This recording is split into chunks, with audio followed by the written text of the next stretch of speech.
Hey YouTube, welcome back to my channel. As of today, Prince Harry is being dragged again and he has been urged to speak out over the BBC Diana row regarding Martin Bashir, and a royal commentator has said that he should man up.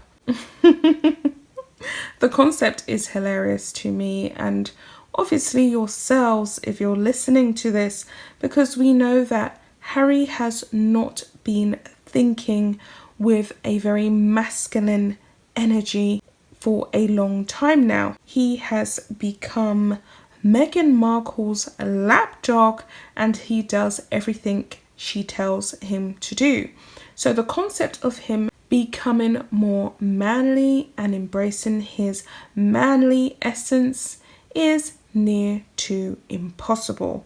But he's being dragged and slammed for not saying anything. We know that Prince William surprisingly has set a new precedent for royal conduct by actually welcoming a public inquiry as to what exactly Martin Bashir fraudulently faked in order to get that precious interview with Princess Diana.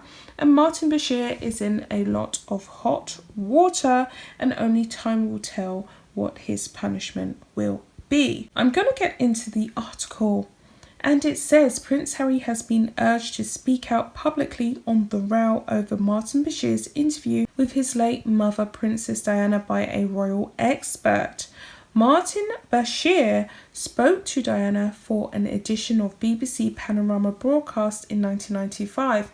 However, Earl Spencer, Diana's brother, alleges the interview was only acquired through widespread deceit. The BBC has promised a full investigation into the claims. Mr. Bashir, who is recovering from a heart operation, has yet to comment publicly. The call for Prince Harry to comment publicly was made by the editor-in-chief of Majesty magazine, Ingrid Seward.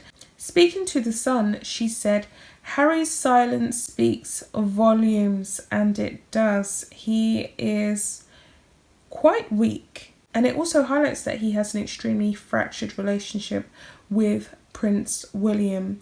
And I think that Harry wants to be right all the time, but this grudge that he has against his brother should be set aside for the inquiry into how his mother was fraudulently duped. But it seems as though Harry is so determined to be right, so determined to be anti everything that is royal and anti the royal firm, that he is not saying anything, which is really, really bad. So the article continues on to say, he is normally so keen on letting his opinions be known. Why hasn't he done so in this case and stood by his brother to share the responsibility? Well, that would highlight that his brother is the rightful, dutiful son, and he wouldn't want to do that. He wouldn't want to reinforce a good deed that his brother is doing that will make him look like he has abandoned and neglected his royal duties, which of course we can publicly see he has. But he doesn't want to endorse the firm in any kind of way, shape or form, and we know that he is actively trying to destroy his brother's future legacy and his nephews and nieces as well. So of course it makes perfect sense that he is not saying anything, but we can all see through his sham of an act with Meghan. It continues on to say, it is odd he hasn't spoken out about the BBC and Bashir case, as he has been speaking out a lot about other things recently. Harry should really man up and forget the fallout with his brother. During the 1995 interview, Diana famously told Mr. Bashir, "There were 3 of us in this marriage," referencing Camilla Parker Bowles. On Wednesday, the BBC announced Lord Dyson, a former Supreme Court judge, would lead the investigation into the incident. William is in a highly unusual intervention, described this as a step in the right direction towards unearthing the truth. The Prince is reported to have been in contact with the BBC over the matter in the past few weeks. However, Earl Spencer has said he is not at all satisfied with the terms of the BBC inquiry. Now, a lot of people are asking the question, why, after more than a decade since Princess Diana passed away, has Earl Spencer come forward and complained about the conduct of that interview? What is his motive behind it? I don't fully understand it. I haven't really looked over the finite details, and I do not understand why it has taken him so long to investigate how Martin Bashir obtained that interview with his late sister, Princess Diana. Martin Bashir, obviously, as you'll know, also obtained a major landmark interview with the Prince of Pop, Michael Jackson himself, before he subsequently unfortunately passed away. And even though I wasn't a major Michael Jackson fan at that point, I wasn't very satisfied with the way in which Martin Bashir and his team portrayed Michael Jackson in that interview.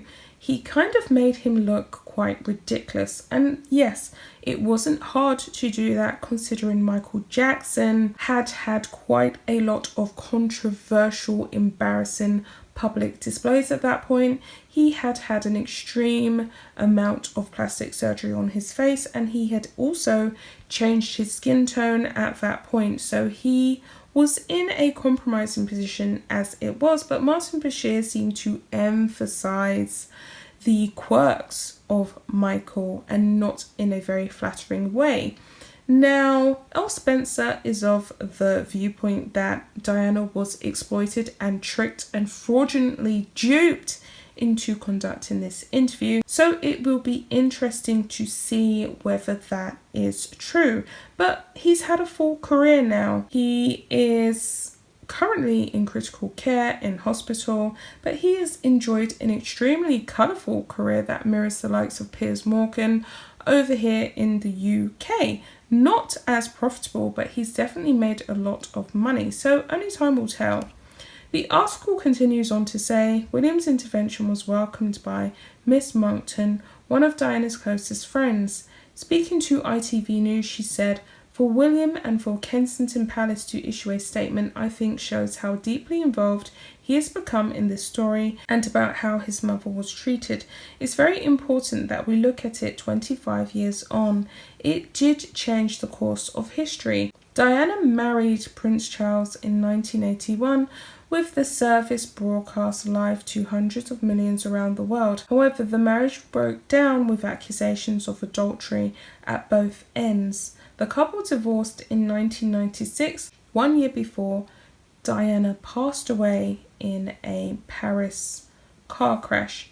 And that is the end of the article. I think that it's pretty clear that Harry has an extreme, deep disliking for his brother's legacy, and therefore he's chosen to remain extremely quiet regarding this pending public inquiry over his mother's death.